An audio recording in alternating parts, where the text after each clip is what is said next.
Oi, tudo bem? Começando mais um Conexão Legislativa aqui na Rede Alesp e a nossa discussão nos últimos dias, que tem acontecido aqui na Assembleia Legislativa de São Paulo, trata do PL 529 de 2020, que é um ajuste fiscal e reforma administrativa vinda do governo do Estado de São Paulo e tramita na Alesp, tramitou também na Alesp nos últimos dias, nas últimas semanas. E a gente vai repercutir aqui no Conexão Legislativa também essa questão e o quanto vai impactar na vida da sociedade e também dos empreendedores. Meu convidado de hoje é o Dr. Márcio Olívio da Costa, ele é o presidente da CODECON, que é o Conselho Estadual de Defesa do Contribuinte, e vice-presidente da FEComércio de São Paulo.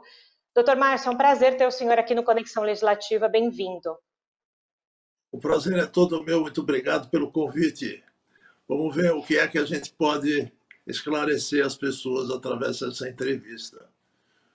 Pois é, doutor Márcio, eu falava agora justamente na abertura que esse projeto de lei vindo do Executivo causou bastante debates, não só dentro da Alesp, também com os segmentos da sociedade, e a gente sabe que a FEComércio também se posicionou com relação a ela, até enviando para a Assembleia Legislativa algumas questões sobre ele. Então, vamos começar por esse gancho. Como que a FEComércio, então, se posicionou no momento em que soube do projeto de lei, desses ajustes, das questões de ICMS, alíquota? Muito bem. Seria bom esclarecer o seguinte.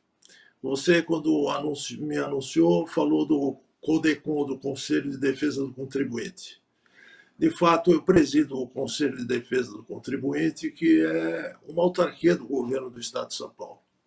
São 10 conselheiros que respondem pelos interesses do governo e 10 conselheiros que respondem pelos interesses dos contribuintes.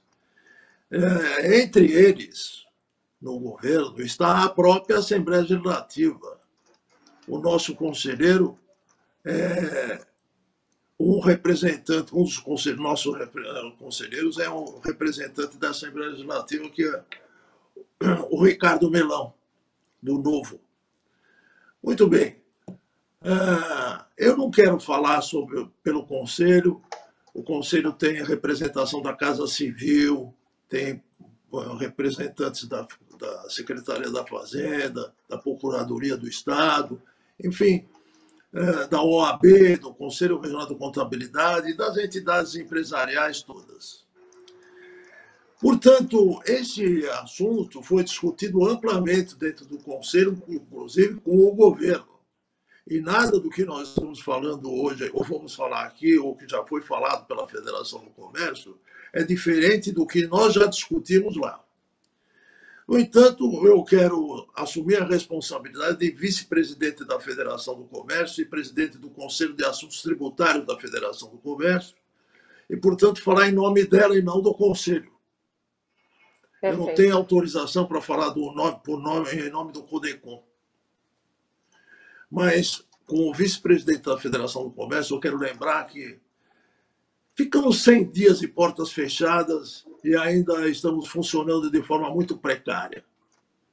O empresariado paulista, às duras penas, busca pagar aluguel, impostos, obrigações trabalhistas, não pagas durante esse período de proibição de funcionamento imposta pelo governo do Estado de São Paulo. Agora, na precária abertura, com dificuldades de reposição de pessoal, de estoque, desfalcados de estoque, com problemas de sobrepreço, exatamente pelo período em que ficamos parados, quando apareceu a demanda, acabaram subindo os preços, a inflação se avizinhando, e somos surpreendidos, de repente, com um aumento de impostos. Sob a alegação de que o governo fez gastos excessivos com a pandemia, o governo anuncia agora uma reforma administrativa para reequilibrar as suas contas.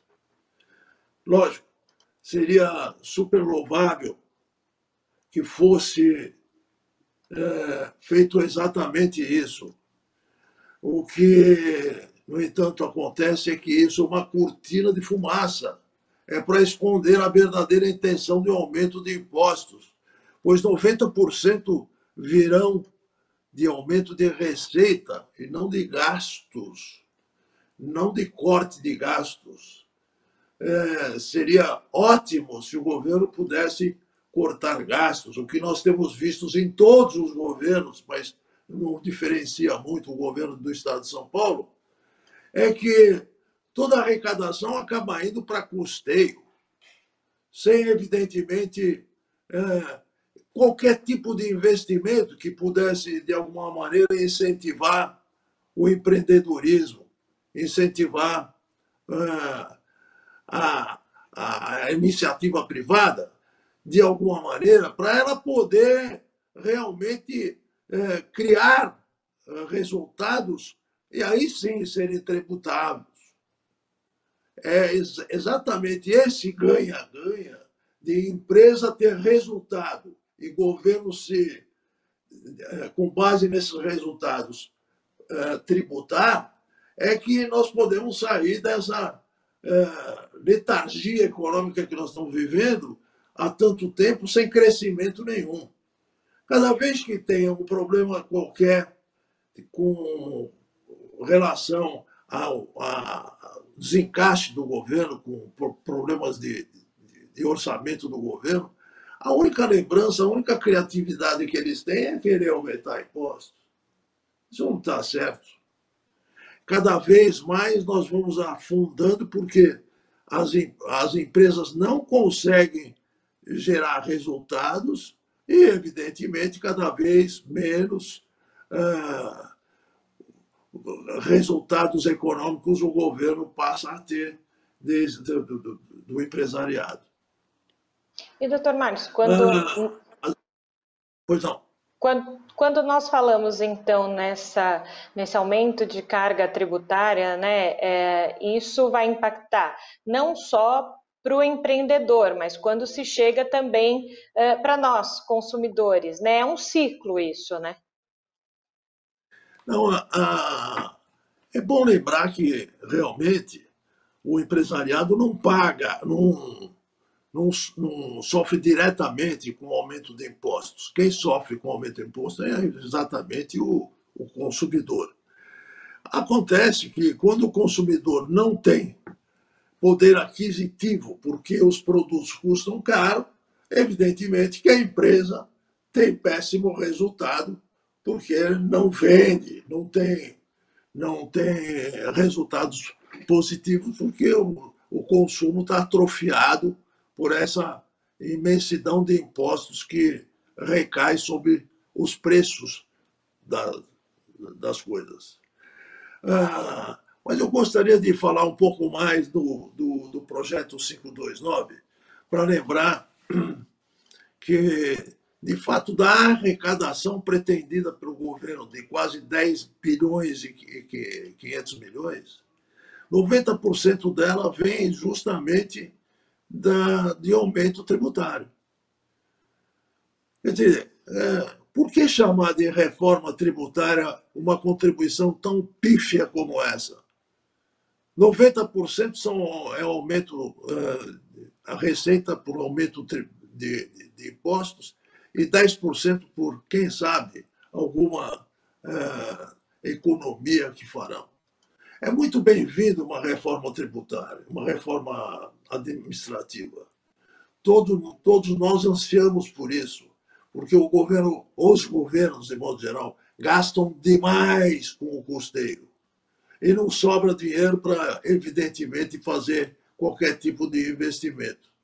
A empresa precisa de investimentos em infraestrutura para baratear os seus custos, investimento direto com financiamentos, crédito, etc.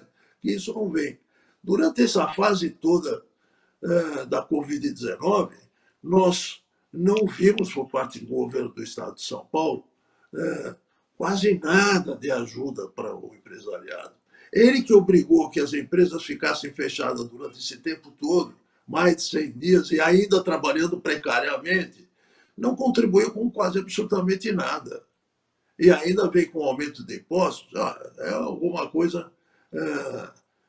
Esses aumentos de impostos, na verdade, são resultado de incentivos fiscais que foram dados em outras épocas e que agora se pretende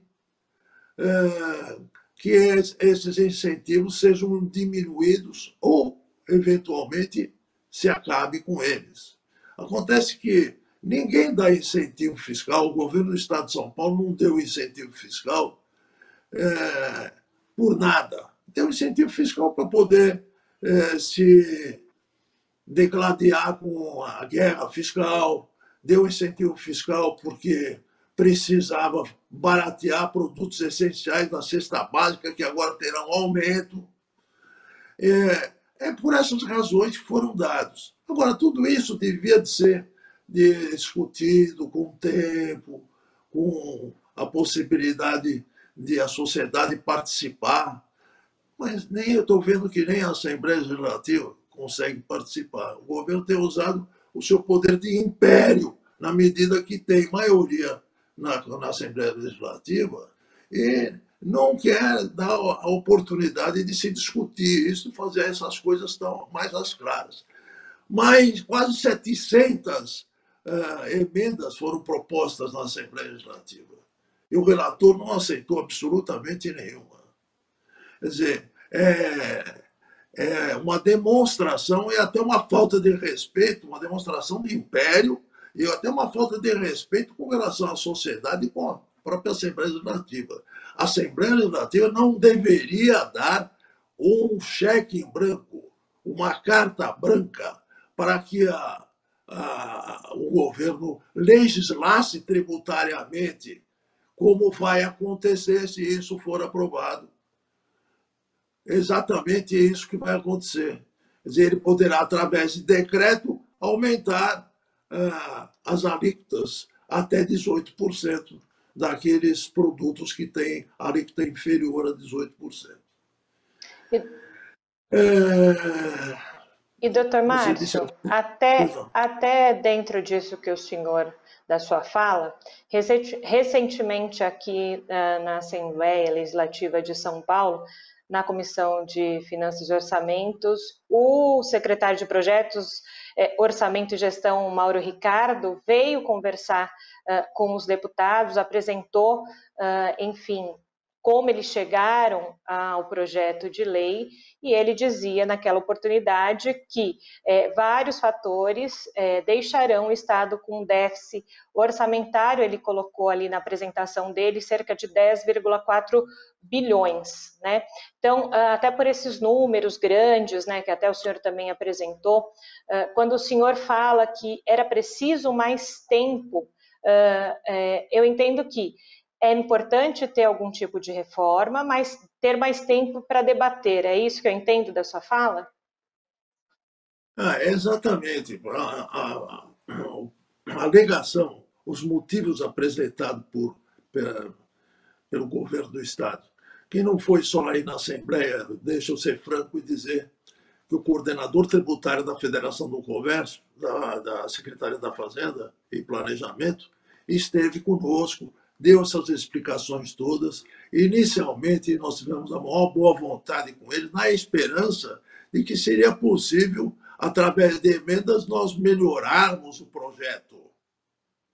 Acontece que nada disso foi feito. O que a gente está se queixando é que não houve tempo de nem você estudar melhor o assunto, porque ele entrou com um rito de urgência, de tal maneira que só tivemos 5 dias úteis para preparar toda uma modificação que fosse necessária. É esse tempo que eu estou dizendo que não foi dado. Quer dizer, essa discussão com a sociedade que não foi feita. Evidentemente que toda a sociedade, todo o empresariado, a Ordem dos Advogados, o Conselho Regional de Contabilidade e todas essas entidades teriam formas de contribuir e aprimorar aquilo que eles gostariam de fazer. A Federação do Comércio, por princípio, nunca é contra. Nós somos sempre a favor e colocamos à disposição sempre a nossa assessoria, os nossos estudos e etc., para aprimorar a legislação quando ela é proposta. Nada disso foi feito, ao contrário. Eu acho que, do ponto de vista da Assembleia Legislativa, está havendo um certo desrespeito. Você vê que, embora tendo maioria, eles não conseguem quórum para aprovar. Exatamente porque não conversaram, não negociaram. Podiam ter aceitado algumas emendas, podiam ter feito alguma coisa no sentido de se dourar essa pílula, fazer com que esse problema que realmente existe não poderia ser tratado dessa maneira com que foi. Imagina só, você mesmo acabou de dizer, são 10 bilhões e 400 milhões o estouro do orçamento por causa da epidemia. Muito bem. E a epidemia é transitória, se Deus quiser, ela vai passar. Mas o aumento tributário permanecerá. Isso não é justo. Então, essas coisas todas precisavam ser discutidas amplamente. A gente tem que ter compreensão das dificuldades do governo, mas o governo também tem que ter compreensão das dificuldades do empresariado, das dificuldades, inclusive, da sociedade de modo geral, que desempregada, com subemprego, aterrorizada pela doença. Com essas coisas todas, e ainda a perspectiva futura qual é? Aumento de preços, porque vai aumentar a carga tributária. Deverá realmente, já estão aumentando os preços, de alguma maneira já estão aumentando. Já acabei, logo de início, eu já justifiquei a nossa indignação com esse assunto, exatamente porque as empresas estão buscando refazer os seus estoques, e quando vão fazer os seus estoques, já existe um sobrepreço muito grande. Então, deverá ser anunciada futuramente alguma inflação. E nós não podemos estar contribuindo com isso numa hora tão inoportuna. A hora é inoportuna. Não vamos discutir a necessidade ou não de alguma maneira, equilibrar as contas do governo, mas não dessa maneira. É injusto, é impróprio, é inoportuno. Doutor Márcio, até por toda a sua fala, né, a gente está encaminhando para o final desse Conexão Legislativa, então, qual que será a posição da FEComércio, como que o senhor analisa, caso o projeto seja aprovado, seja sancionado e passe a valer, né, oficialmente no estado de São Paulo? Como vai ser a visão da FEComércio sobre isso? Eu praticamente não tenho dúvida que uma hora qualquer eles vão acabar conseguindo realmente ter quórum e vão aprovar. A minha esperança é que acabassem tendo a sensibilidade de aceitar algumas propostas de modificação nesse projeto.